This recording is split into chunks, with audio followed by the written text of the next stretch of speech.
તો જય શ્રી કૃષ્ણ, જય માતાજી ફ્રેન્ડ. તો ચાલો ફટાફટ નાહી ધોઈને હું નીચે આવી ગઈ છું, કેમ કે આજે લેટ થઈ ગયું એટલે માથું વળવું નથી, આમનામ જમોડો બનાવી લીધો છે. તો ચાલો રસોઈ બનાવવાનો ટાઈમ થઈ ગયો છે, હું આવી ગઈ છું રસોઈ બનાવવા માટે. અને ચલો આપણે બનાવીએ રસોઈ. તો ચાલો આજે શું બનાવવાનું છું, બાજરીના રોટલા બનાવી નાખ્યા અને આખા રીંગણાનું શાક અને રોટલી અને ભાખરી. ચાલો બાજરીના રોટલા કોને કોને ભાવે છે કોમેન્ટમાં મારી સાથે શેર કરજો. અને હવે હું આવી ગઈ છું આ વાયરલ રીલ જોઈને લક્ષ્મણનગરમાં. અને લક્ષ્મણનગરમાં જ્યારે અમે રિક્ષા માટે ઊભા છીએ તો જે રિક્ષાવાળા આવે એમ કે અમે ત્યાં નહીં આવીએ, ચોખ્ખી મોઢા પર ના પાડી દીધી કે અમે નહીં આવીએ. કેમ નહીં આવીએ ભાઈ? તો એને એમ કીધું કે ત્યાં એટલો ટ્રાફિક છે તો અમે ત્યાં નહીં આવીએ. અને અમે ક્યારના રાહ જોઈ રહ્યા હતા, ત્યારે મારી ફ્રેન્ડ છે એના રિલેટિવ્સ સામે ઊભા હતા, એને એક ઓટો મોકલી કે તમે લોકો એમાં જતા રહ્યો. તો ચાલો જુઓ, રિક્ષા જેટલી આવી અમને બધાએ જ ના પાડી દીધી.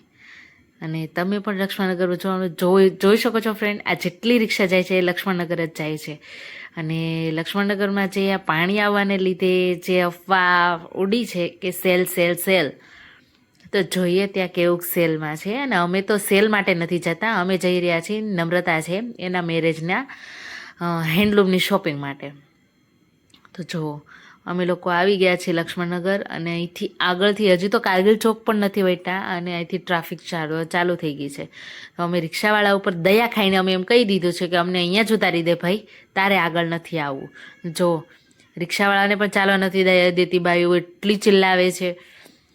જો અમે એટલી ભીડ જોઈને અમે તો સાઈડમાંથી જતા રહ્યા હેન્ડલૂમની શોપ પર, અને લક્ષ્મણનગર સાઈડમાં રહી ગયો. અમારે લક્ષ્મણનગર નથી જવું, કેમ કે અમે પછી જઈશું જો ટ્રાફિક ઓછી લાગી તો. જો આ રીલ અમે જોઈને ત્યાં ગયા હતા. જો અમે હેન્ડલૂમની શોપ પર આવ્યા છીએ. હેન્ડલૂમની શોપિંગ તો અમે કરી લીધી છે. આ તમને બતાવું છું કે અહીંયા ટોટલી સામગ્રી મળે છે, હેન્ડલૂમની જ નથી મળતી પણ લગ્ન માટેની, આણા માટેની બધી સામગ્રી મળે છે. જુઓ, અને રિઝનેબલ ભાવમાં આ ભાઈ અમને રિઝનેબલ પણ કરી દીધું. જો અમારી શોપિંગ છે એ બધી આ લોકોએ આ શોપિંગ અમે બધી કરી લીધેલી છે. અમે બેડશીટ, ટુવાલ સેટ, ટોટલી વસ્તુ લીધી છે ત્યાંથી.